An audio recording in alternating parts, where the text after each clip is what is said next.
The gatekeeper at the Xian Sect General Assembly in Pingchuan City, Beijing District, had never seen a conch ride in a carriage before. It was a sight that drew his attention. Theo stood beside the carriage, his face filled with anticipation. He explained to the gatekeeper that the carriage was new, and they were eager to enter the assembly. The gatekeeper, intrigued by the unusual sight, nodded in acknowledgement. He couldn't help but admire the carriage's unique design. But before allowing them entry, he felt it was necessary to take a closer look inside. He wanted to make sure everything was in order and that there were no hidden surprises. The gatekeeper, still captivated by the conch carriage, suddenly remembered something important. He needed to check Theo as well. Theo, sensing the gatekeeper's intentions, realized he was being checked for any signs of using a face-changing skill. He observed that the device the gatekeeper was using seemed to be made from the same materials as Iris's mirror. The gatekeeper, after a brief examination, declared Theo clear. He then turned his attention back to the carriage, needing a moment to inspect its interior. Rachel, stepping out of the carriage, spoke to the gatekeeper.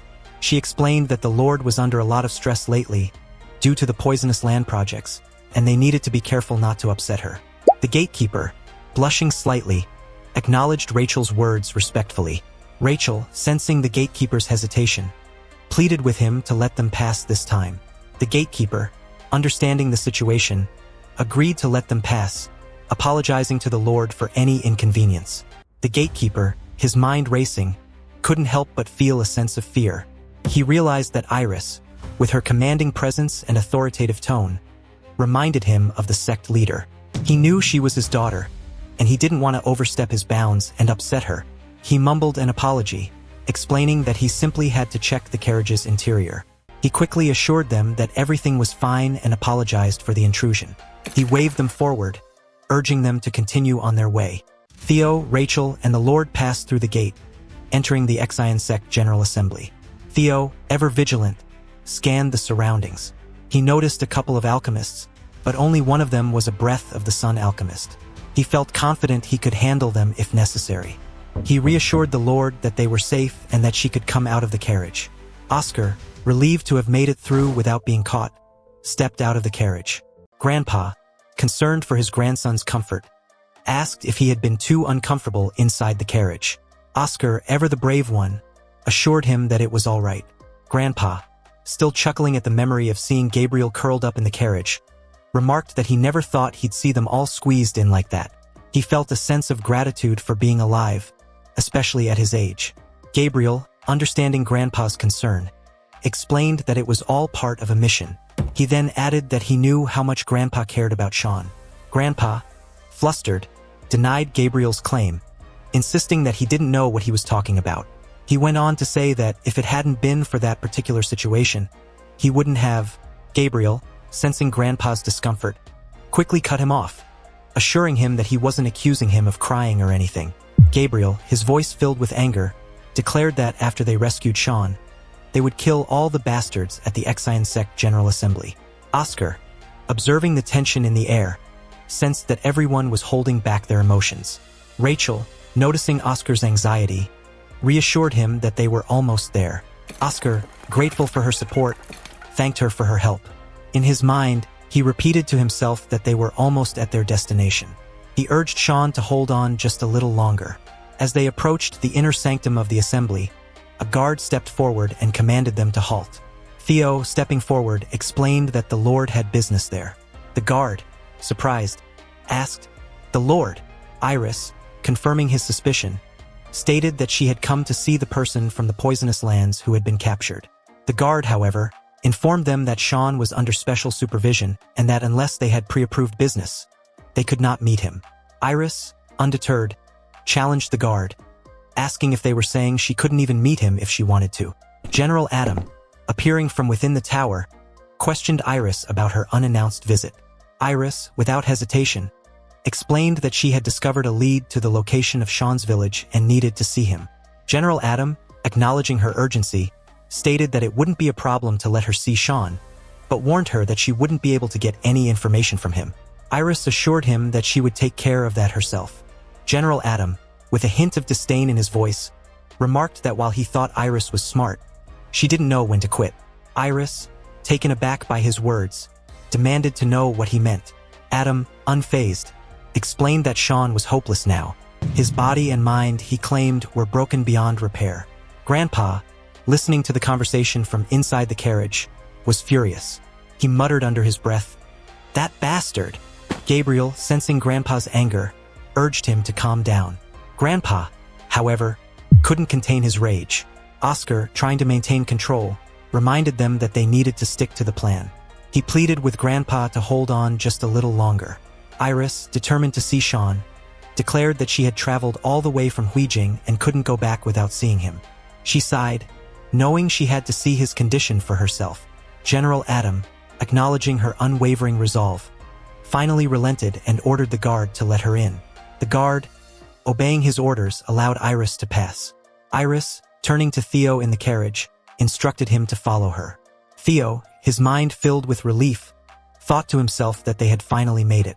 He silently pleaded with Sean to hold on just a little longer. As they entered the tower, Theo couldn't help but notice the horrid state of the sect's holding cells.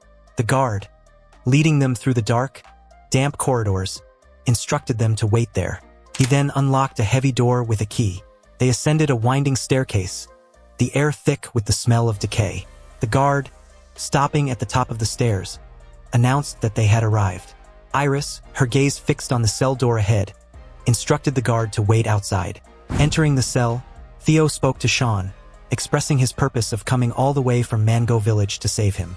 Sean, unresponsive and covered in bruises, showed no reaction. Theo, concerned, asked if he was all right. Observing Sean closely, Theo noticed that his entire body was covered in wounds.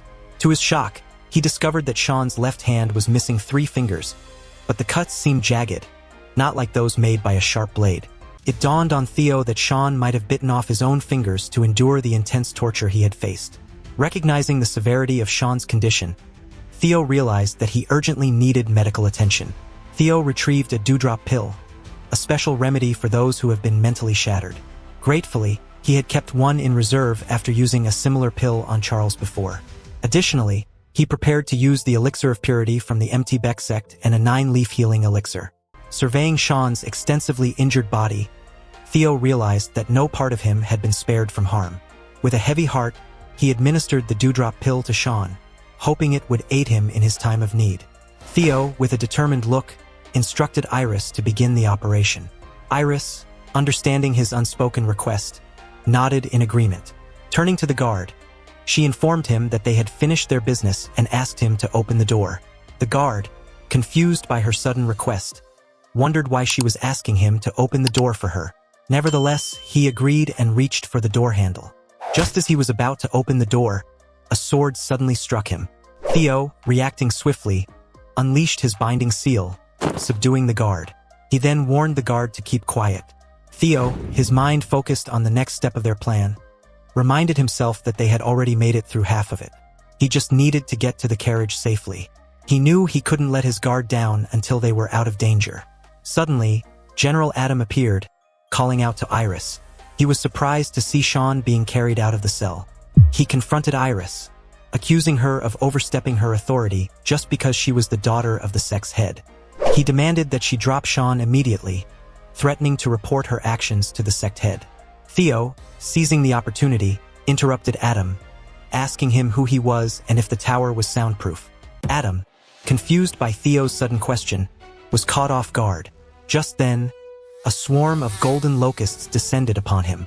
Adam, realizing the danger, shouted in alarm that they were the descendants of the Valley of Secrets. The guards, struggling against the relentless swarm of bugs, expressed their frustration at the situation. Seeing the chaos unfold, Gabriel swiftly grabbed the liquid to dissolve the spirit barrier. The guard, in a panic, observed as the spirit barrier began to melt under the liquid's effects. The bugs, sensing the weakening barrier, launched an attack on the guards. Theo, sensing the urgency, entrusted the remaining task to Gabriel. Gabriel, confident and composed, assured Theo that he had everything under control. Rachel, standing near the exit, shouted for them to come this way. Oscar, eager to know the outcome, asked how it went. Theo, relieved and triumphant, announced that he had succeeded in bringing Sean back. He informed them that the situation within the tower would be resolved soon. so they needed to prepare for their departure. Oscar, understanding the urgency, agreed. He carried Sean, who was still unconscious, with a mixture of relief and anger. Oscar gently placed Sean inside the carriage, making sure he was comfortable. He then turned to Rachel, who stood nearby, and nodded to her. Rachel, understanding his unspoken request, responded with a respectful bow. Oscar, trusting her completely, indicated that he was leaving Sean in her care. Rachel assured him that she would take good care of Sean. Gabriel, rushing out of the tower, announced that everything was taken care of. Theo, relieved, urged them to leave immediately, explaining that they would be safe once they passed a certain point. Grandpa remarked that if he had known things would be so easy, he would have simply barged in the front door. Gabriel, acknowledging Grandpa's lighthearted comment, explained that the task had been easy because they were only dealing with law of spirit alchemists. Theo, ever vigilant, reminded them that they needed to leave quickly before the sect's stronger alchemists arrived. A chilling voice, deep and resonant, echoed through the courtyard, a voice that seemed to come from everywhere and nowhere at once. It spoke of unexpected guests, of a lack of prior notice, and a suggestion for a chat. The voice then introduced itself, revealing its owner to be Lucy of the Exian sect. A moment of silence followed, filled with the weight of the voice's words, before the voice continued, expressing surprise at the unexpected arrival of the descendants of the Valley of Secrets. Theo, his heart pounding in his chest, felt a wave of fear wash over him. He recognized the power behind the voice, realizing that it belonged to a vitality of yin and yang alchemist. A sharp, dismissive voice pierced the air, calling Iris an idiotic thing for being controlled by an evil spirit fragrance. Lucy pushed Iris away. Iris, in a panic, called out to her mother, the sect leader, desperately trying to explain that she had brought 3 descendants of the Valley of Secrets to the sect. But Lucy, her voice cold and unwavering, corrected her, stating that Iris hadn't brought them, they had brought her. She then ordered Iris to stand back, promising to deal with her later. Theo, observing the tense situation, felt a wave of anxiety wash over him. He realized that with Iris no longer under their control, he had no other hidden cards to play. He desperately searched for another way out of this predicament, his mind racing to find a solution. Oscar, stepping forward, declared that he was the leader of Mango Village, Oscar, the two-faced monarch. He explained that he had come to reclaim his son, who had been captured and imprisoned by the sect. He demanded that they step aside, making it clear that he would not tolerate any further interference. Lucy, intrigued by the name Mango Village, pondered for a moment before proposing a deal. She suggested that Sean and Iris marry, ensuring that Mango Village would be under her protection. She presented it as a favorable arrangement, but Oscar, without hesitation, declined her offer. Lucy, disappointed by Oscar's refusal, remarked that it was too bad, considering his title of two-faced monarch. She suggested that since Oscar didn't have 2 faces, his other face must be the mask he wore. She then offered a proposition. If he handed over the mask, she would let them go free. But Oscar, unwavering in his determination, declined once again. Lucy, sighing in frustration, declared that she would have to take it by force. She unleashed a powerful ice attack towards Oscar, who immediately retaliated, engaging in a fierce battle. Lucy, observing Oscar's valiant but futile struggle, declared that it was pointless to fight for his life. She reminded him that a breath of the sun alchemist couldn't possibly defeat a vitality of yin and yang alchemist. She then noticed the mask Oscar was wearing, remarking that he had put it on specifically for her. She expressed her gratitude, stating that she would soon take it for herself. With a renewed surge of power, Lucy launched another attack towards Oscar. Theo, witnessing the intensity of the battle and fearing for Oscar's safety, shouted out in concern, "Monarch!" Oscar, wearing the mask, let out a loud, boisterous laugh. He mocked Lucy, ridiculing her reliance on almighty ice cubes. He declared that he would burn her to hell. Theo, watching the transformation, was taken aback. He couldn't believe how Oscar's personality had suddenly become so frivolous. He realized that this must be a normal occurrence for the two of them. Oscar, fueled by the mask's power, formed a fiery blast in his mouth and unleashed it towards Lucy. Lucy, retaliating with a barrage of ice, countered his attack. She yelled, "You're wasting my time." Theo, observing the escalating battle, felt a growing sense of dread. He knew that if they got caught in the crossfire, they would surely die. The clash of fire and ice created a massive explosion. Theo, realizing the urgency of the situation, suggested attacking all at once. But Grandpa, assessing their condition, advised against it, stating that they were not in a state to do so.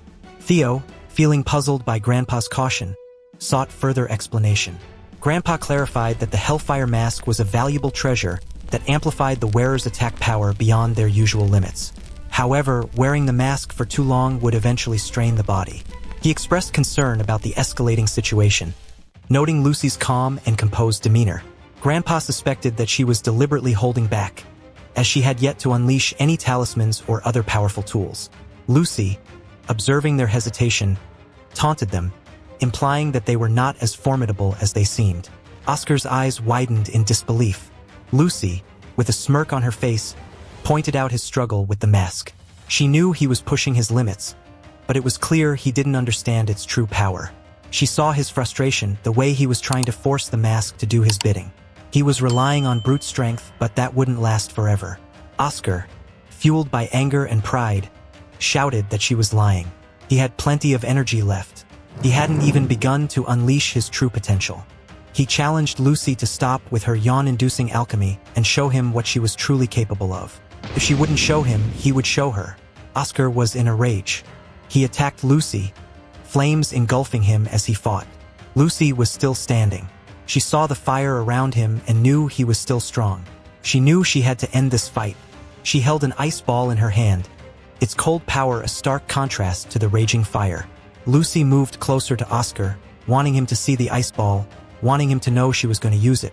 Suddenly, Gabriel shouted, calling out to Lucy. He wanted her to stop, but it was too late. There was a loud explosion, the fire erupting even higher, engulfing everything in its path. Oscar laughed, a loud, booming sound that echoed through the air. He wasn't afraid of Lucy's ice ball. He thought it was a silly trick, something he could easily overcome. Lucy just looked at him, her eyes cold and steady, and asked, "Do I?" Theo watched the battle from a distance. He was worried. He saw the ice spreading quickly, freezing everything around it. He knew that if this continued, Oscar would be trapped in the ice. And if Oscar was trapped, the whole of Mango Village would be in danger. Theo thought about what he had to do. He couldn't just stand there and watch. He had to stop Lucy. But how? Grandpa saw Theo rushing to help Oscar, who was locked in a fierce battle with Lucy. He was worried. "It's dangerous," he shouted, his voice filled with concern. Theo knew that every second counted. He needed a plan, a strategy to help Oscar. He didn't know if it would work, but he had to try. He grabbed a frost flower, its icy petals shimmering in the light. The blizzard that bears the cold is being sucked in? Grandpa and Gabriel exclaimed in surprise. They watched as the frost flower drew in the icy air, sucking the blizzard's power into itself. Theo was relieved. It was working. The blizzard's cold was being absorbed by the frost flower, and the ice around Oscar was melting quickly. Lucy, enraged by Theo's interference, lunged towards him. But Grandpa and Gabriel were ready. They moved quickly, creating a shimmering barrier of energy that protected Theo from Lucy's attack. Gabriel, his voice firm and determined, shouted for Theo to help Oscar. He knew that Lucy was dangerous and needed to be stopped. Theo, safe behind the barrier, nodded in agreement. He was grateful for their help. He knew he couldn't fight Lucy alone. He needed their strength and experience. Theo, seeing Oscar struggling against the ice, ran towards him. He held out a frost flower, its icy petals shimmering in the light. Oscar, surprised, looked at the frost flower. He knew it was a valuable item, and he was grateful that Theo had managed to get it for him. He was sure it would help him in his battle. Lucy, watching them, laughed. She thought they were foolish to think a simple flower could stop her. She was powerful, and she would crush them both. A strong and powerful blast of ice energy surged from Lucy, hitting Grandpa and Gabriel. Oscar, fueled by rage, shouted at Lucy, calling her a derogatory name. He demanded that she focus her attention on him and engage in battle. Oscar retaliated with a fiery attack, causing a massive explosion. The force of the attack struck Lucy directly in the face, causing her to bleed. Oscar took a moment to explain the true power of the frost flower. He knew it was a treasure from the high ancient era, a relic imbued with the ability to absorb all forms of cold energy. It was a weapon specifically designed to counter those who relied heavily on frost ki, like Lucy. He let her know that he was being merciful by not pushing his advantage further, that she should retreat while she still had the chance. Lucy, despite her pride and fierce determination, knew he was right. The frost flower was a powerful weapon, a counter to her very essence. She could feel its power draining her own, making her attacks less effective, her movements sluggish. She knew that if she continued to fight, she would only be harming herself. She had to retreat even if it meant swallowing her pride. She had to admit defeat for now. She turned away, her retreat a silent acknowledgement of Oscar's power and the frost flower's might. Lucy, defeated, decided to retreat. She knew that continuing the fight would only lead to her own demise. Oscar, seeing her retreat, laughed. He was confident in his victory, fueled by the power of the frost flower. He knew that they would fight again, and he was eager to prove his strength. Lucy, though defeated, couldn't help but retort. She was still proud, and she couldn't resist taking a jab at Oscar. She reminded him that without the frost flower, he was nothing special. Oscar, unfazed by her words, simply shrugged. He knew she was just trying to save face. He was confident in his own abilities. The battle was over, but the rivalry between them was far from settled. Iris, furious at Lucy's decision to retreat, wanted to continue the fight. She was ready to call upon the sect's master alchemists to unleash their full might against Oscar and his companions. But Lucy, with a cold, calculating gaze, silenced her. She knew that Oscar and his companions were trapped in the poisonous lands, a place from which escape was nearly impossible. They were like rats caught in a jar, she thought, their fate sealed. Her mind, however, drifted to Theo, the young boy who had dared to interfere. She would not forget him. Lucy would find him. She would make him pay for his audacity. With a final, decisive nod, Lucy turned to Iris. They would leave, but their plans for revenge were far from over. They made their way back to the village, the weight of the battle still heavy on their shoulders. Theo approached Oscar, his concern evident. Oscar, exhausted from the fight, removed his mask, revealing a face etched with weariness. Theo, quick to offer assistance, reached for his bag, his hand instinctively going to his stash of elixirs. Oscar, however, waved him off, his voice weak but resolute. He explained that the Hellfire mask drained his energy, and it was better to be powerless for a while than to push himself further. Theo, though confused by this explanation, trusted Oscar's judgment. He knew that Oscar was strong, and he would recover in time. Oscar, his voice weary but his words filled with a newfound wisdom, explained the price of power. He spoke of the Hellfire mask, how it felt like the consciousness of the ancient alchemist who created it merged with his own, leaving him feeling like a stranger in his own body. He explained how the mask could change a person's personality, how it could even consume them if they weren't strong enough. He spoke of Sean, his successor, and how he had chosen him not only for his talent, but also for his strong personality, a personality capable of resisting the mask's influence. He looked at Theo, a flicker of gratitude in his eyes. He acknowledged the crucial role Theo had played, how the frost flower had helped him understand the mask's true nature and how it had ultimately saved Sean. Theo, humbled by Oscar's gratitude. He knew that the battle was far from over, but for now they were safe and that was all that mattered. After a couple of months, they were finally able to return to the Valley of Secrets, safely navigating past the watchful eyes of the Exian sect. Rachel's tireless care had helped Sean recover, his condition improving day by day. The long-awaited family reunion, filled with tears of joy and relief, was a testament to their resilience. The Valley of Secrets, no longer hiding in fear of the Exian sect, was finally able to breathe freely. However, the peace was fragile. The threat of the Exian sect still loomed. Oscar had failed to retrieve the memoirs, and war seemed inevitable. As long as the Exian sect existed, the threat of conflict would linger, casting a shadow over their newfound peace. Mabel, ever watchful, noticed Theo preparing to leave. She sensed a change in him, a newfound purpose that pulled him away from the comfort of the valley. Theo, his gaze distant, felt a pull towards a place he needed to visit. Oscar, sensing Mabel's concern, placed a reassuring hand on her shoulder. He understood Theo's need to go, and he trusted him to return. At the Yi family manor, bathed in the soft glow of midnight, Yona stood before a magnificent flower, its petals unfurling in a vibrant display of life. She admired its beauty, a testament to her dedication and care. Suddenly, the air shimmered, and Theo materialized before her, his presence a welcome surprise. He looked at her, his eyes filled with warmth and affection. Yona, her eyes sparkling with a mixture of joy and concern. She had missed him dearly, and his return filled her with a sense of relief. Theo had come to visit, but he knew his stay would be short. He had a purpose, a mission that called him away. Yona, her heart sinking at the thought of Theo leaving again, looked at him with a mixture of worry and longing. She wanted to know where he was going, what he was planning. Theo, his expression somber, realized he couldn't tell her. The truth, the danger he was facing, was too much for her to bear. Yona, her voice laced with frustration and concern, couldn't understand why he wouldn't tell her. She had worried about him constantly, not knowing what he was going through. Theo, his voice filled with regret, tried to explain. He was going to face danger, and he couldn't risk her safety by revealing his plans. Yona, though understanding his reasoning, couldn't help but feel a surge of anger and disappointment. She wanted to be by his side, to share his burdens, but he was pushing her away, protecting her in a way that felt isolating.